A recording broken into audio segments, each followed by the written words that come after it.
Fala galera, Matheus aqui e vamos começar este vídeo com o prêmio da melhor frase da semana sobre os mercados. E o grande prêmio vai para o Jim Reed do Deutsche Bank, que após olhar para este gráfico com os preços da Nvidia em comparação com a bolsa americana, disse o seguinte: eu serei totalmente honesto aqui, eu não tenho a menor ideia de como avaliar esses preços da Nvidia.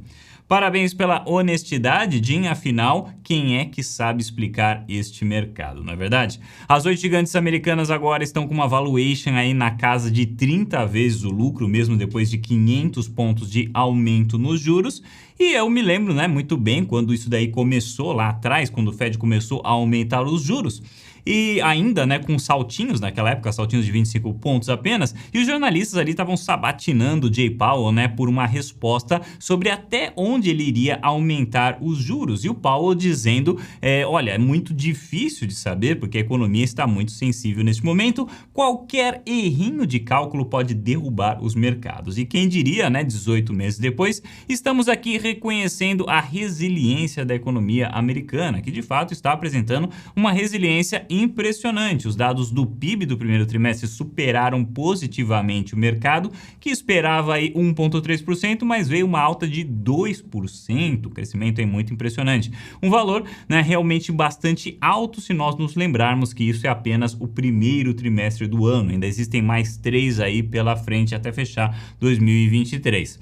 Também tivemos dados muito positivos no aumento da renda pessoal, que cresceu pelo 16º mês consecutivo, junto com os gastos pessoais, que também cresceram aí pelo 5º mês consecutivo, alcançando altas recordes agora. Então, vamos falar aqui, do motivo da economia estar tão resiliente assim, porque existe um grande problema em assumir uma postura pessimista diante de tudo isso que está acontecendo, e esse problema é um buraco do tamanho de 75 trilhões de dólares na teoria dos ursos, segundo a Yarden Research. Vamos entrar em detalhes sobre isso, porque não se esqueçam, temos o lançamento do programa sobre investimentos, que tem aí como objetivo ser o mais completo dos programas lançados, tanto no Brasil como lá fora. Esse é o objetivo e é por isso que ele está aí sendo desenvolvido há mais de um ano. Quem quiser pode assegurar um desconto maior do que o preço de lançamento, com direito a reembolso total em até 7 dias, para quem achar que o programa não correspondeu a estas altas expectativas que eu coloquei aqui. Basta entrar na lista aí da descrição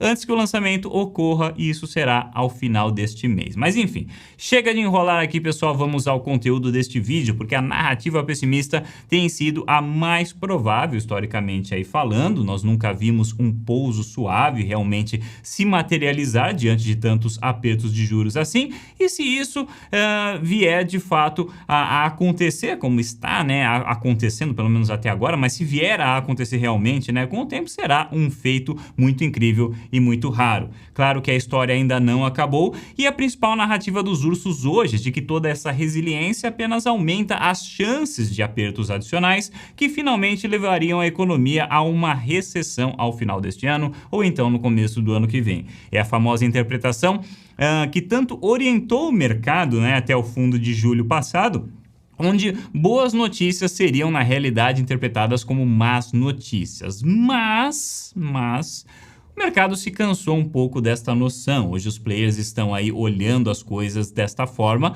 porque a inflação segue caindo. E embora ainda esteja muito acima do alvo americano de 2%, a tendência esperada é de que continue em queda. Semana passada saiu o índice da inflação PCE, com mais uma queda de 0,38%, e com muitos players apostando que fechará o ano próximo de 3%. Isso não significa que surpresas não possam surgir no meio do caminho, principalmente agora que nós estamos no verão do hemisfério norte, com muita gente indo viajar e inflando ainda mais os preços desse setor, mas mesmo se isso acontecer, não deve anular a tendência de queda que vem se sustentando para a inflação. Outro ponto que vem sendo destacado aí pelos ursos é o nível muito alto nos pedidos de falência das empresas. Este índice acaba de formar um topo próximo dos níveis da pandemia, que por sua vez condiz também com os níveis observados em 2008. Além disso, Mike Wilson, famoso urso do Morgan Stanley, destacou que a liquidez está começando a secar devido a níveis recordes de aperto quantitativo que devem reduzir as reservas bancárias em 500 a 800 bilhões trilhões ao longo dos próximos 6 meses. Ele também espera que os estímulos fiscais dados pelo governo nos últimos 12 meses alcancem aí o seu pico agora e então passem a cair, atuando como vento desfavorável para o PIB no restante deste ano. Mas claro, pessoal, o principal argumento dos ursos está no fim das reservas de caixa, ainda oriundas lá da época da pandemia, dos estímulos da pandemia, né, e da falta de gastos da pandemia também. Se você também fica impressionado aí com a resiliência americana e gostaria de saber o motivo disso, uma das principais causas pode muito bem ser essas reservas. Nós falamos sobre isso em vídeos passados, mostrando aí dados dos cartões de crédito batendo níveis recorde de gasto, mesmo com a inflação alta dos últimos 12 meses, nós vimos isso acontecer. O consumo americano não diminuiu, muito pelo contrário, aumentou pelo 5º mês seguido e está agora em altas históricas. E a principal teoria por trás disso é a presença das reservas criadas durante a pandemia. Essas reservas estão agora acabando e a previsão do mercado é que elas sejam consumidas até o final deste ano. Este é um dos grandes motivos, melhor dizendo, este é o grande motivo dos ursos esperarem uma recessão para o início de 2024, com sinais negativos surgindo possivelmente ao longo deste segundo semestre. Mas, pessoal, existe um grande buraco de 75 trilhões de dólares nesta teoria, que é o seguinte: ninguém corta gastos a menos que realmente precise. Ninguém reduz o seu padrão de vida a menos que seja obrigado a fazê-lo. A ideia de que o consumo, melhor dizendo, que o poder de consumo acabará com o fim destas economias, pressupõe que as economias da Covid sejam a única reserva de caixa dos americanos, e isso, infelizmente, não é verdade. Se nós formos analisar as economias de cada uma das últimas gerações, nós descobriremos quantias de dinheiro muito maiores, principalmente em reservas de aposentadoria. Por exemplo, geração dos baby boomers sozinho tem 74,8 trilhões de dólares em patrimônio e eles estão apenas começando a gastar este valor.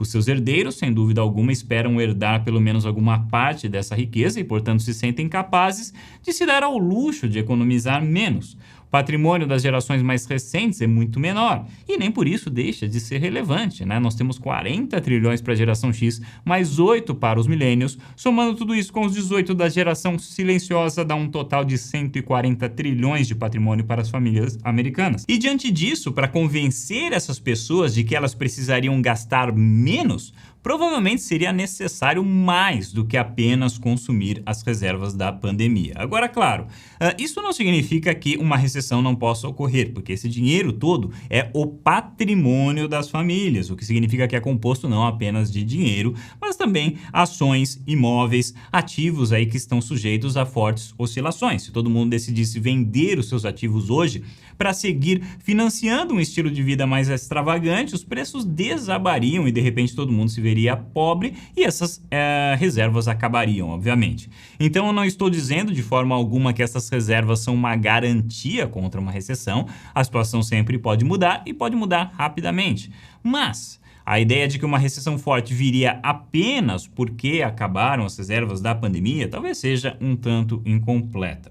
Para que essa recessão chegasse, precisaria haver também um grande choque e com a economia crescendo, junto com a inflação caindo, é difícil de ver de onde esse choque viria neste momento, né? Pelo menos no curto prazo, não dá para identificar. No curto prazo, o caminho para a expansão dos mercados parece estar desimpedido e no longo prazo, os indicadores são um pouco contraditórios. O próprio The Conference Board, criador aí de uns indicadores acompanhados, mais acompanhados, né? Quando o assunto é antecipar as recessões, é um indicador chamado Lay Leading Economic Indicators. Mesmo os índices deste órgão, eles não estão livres de leituras opostas. Enquanto o indicador Lay vem caindo sucessivamente ao longo dos últimos 14 meses, ainda há poucas evidências de que os Estados Unidos esteja de fato se direcionando a uma forte recessão.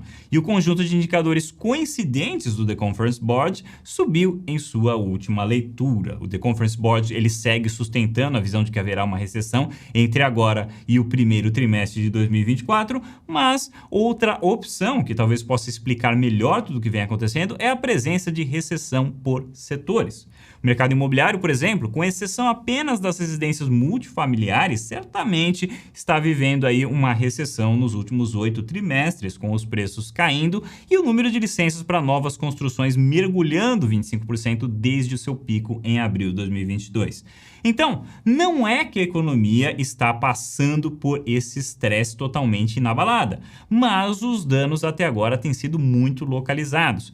E claro, existe toda uma teoria do porquê o mercado imobiliário americano antecipa recessões. Eu entro em bastante detalhes sobre isso no programa que será lançado aí neste mês. Mas, assumindo isso como provável, nós mostramos no último vídeo que as licenças para novas construções voltaram a subir com força agora em maio. Então, talvez seja interessante separar nesse momento as visões de curto e de longo prazo, porque embora as nuvens no horizonte ainda não tenham se dissipado, o curto prazo precisaria de novos motivos para ficar preocupado. Agora todo mundo estará de olho aí no relatório de desemprego que sairá nesta sexta-feira. O mercado prevê uma manutenção dos níveis atuais em 3,7% e qualquer surpresa poderá, obviamente, estimular os humores das bolsas para um dos dois lados. Vale citar também que nós estamos no começo de julho e, sazonalmente falando, este costuma ser um mês muito bom para os mercados. Diversos relatórios saíram hoje destacando isso, com várias estatísticas bonitas lá sobre o bom desempenho de julho, que eu vou citar algumas aqui para vocês. Olha só. Historicamente, os primeiros 15 dias de julho têm sido o melhor período de todo o ano desde 1928. 15 dos últimos 15 anos exibiram julho positivo na Nasdaq, e isso inclui o ano de 2008, que foi, a grande crise financeira. E 9 dos últimos 10 anos tiveram julho positivo para o índice SP 500 também. Claro que isso não é nenhuma garantia, mas é interessante de saber mesmo assim. E agora que já falamos dos Estados Unidos, vamos falar também do Brasil e também do Bitcoin. Aqui no Brasil, a grande notícia da semana passada foi que o Conselho Monetário Nacional não elevou as suas metas de inflação, como muitos, inclusive eu, estavam temendo. Isso foi uma surpresa excelente, foram mantidas as metas de 3,5% para 2023 e 3% para 2024, mantendo o mesmo intervalo de tolerância de 1,5 ponto. E também a meta de 2026 foi estipulada nessa reunião em 3%, que é uma meta bastante ambiciosa, considerando aí o histórico inflacionário do Brasil. E o Conselho, ele mudou também o horizonte de tempo das metas. Até então nós trabalhávamos com metas individuais para cada ano, sendo que o objetivo do Banco Central era terminar o período dentro da meta, mas agora esta meta será contínua, ou seja, a inflação ela precisará estar dentro da meta ao longo de um horizonte de tempo que o ministro da Fazenda prevê hoje em 24 meses, mas não sabemos qual será este horizonte exatamente. A decisão final caberá ao Banco Central.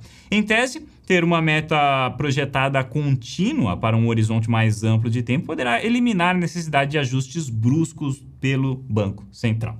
Além disso, pessoal, pesquisa Focus desta semana revelou que o mercado reduziu mais uma vez a sua expectativa para os juros no final deste e do próximo ano. Agora caiu para 12% em 2023 e 9,5% em 2024. E para a reunião de agosto, um corte de 25 pontos parece estar aí totalmente precificado pelo mercado. Essas quedas podem ajudar a bolsa brasileira, mas desde que essas quedas sejam embasadas tecnicamente, sem que o juro real se torne negativo, porque isso pode dar margem ao mercado de interpretar isso como interferência política, como aconteceu já na época da Dilma, lá atrás. As altas da bolsa, pós redução repentina dos juros, elas acabaram não durando muito por conta disso.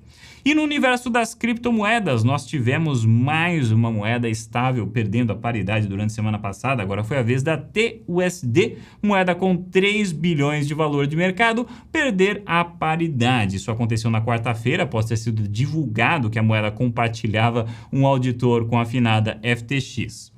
E a Binance também sofreu mais um golpe aí na semana passada. Ela perdeu o seu parceiro bancário na Europa, a Paysafe Soluções de Pagamentos. A empresa disse que está cortando as suas relações com a corretora em meio aos diversos reveses que a corretora vem sofrendo. Agora, Nem tudo são más notícias no universo das criptomoedas, o mercado segue muito animado com as possibilidades de aprovação de um ETF baseado em Bitcoin Spot nos Estados Unidos. Muito embora a SEC tenha soltado um comunicado recente dizendo que muitos dos pedidos estão ainda inadequados, mas mesmo assim, isso não impediu o GBTC de se valorizar, reduzindo seu desconto para 30% em relação ao Bitcoin. Esta é a menor diferença desde setembro e se baseia na possibilidade do GBTC se tornar finalmente um ETF aberto. Muita gente me pergunta também sobre os preços do Bitcoin, mas em uma análise de médio e longo prazo, praticamente nada mudou, pessoal. No começo deste ano, nós destacamos a grande probabilidade do fundo ter ficado para trás. Depois, o mercado tentou sem sucesso romper a barreira dos 30 mil dólares, que é uma barreira super importante para esse ciclo de recuperação. E o Bitcoin está agora novamente tentando romper esta barreira e talvez ele consiga se pegar um impulsinho extra aí do mercado tradicional que está nesse momento otimista. Se não conseguirem, então continua vulnerável a oscilações negativas, mas mesmo assim seria muito difícil desafiar os fundos já registrados, a menos, é claro, que surja alguma notícia negativa muito inesperada por aí. Pessoal, não deixe de entrar na lista que está na descrição, é totalmente sem custo, sem compromisso e, mais importante de tudo, sem spam. Obrigado por assistirem e até o próximo vídeo.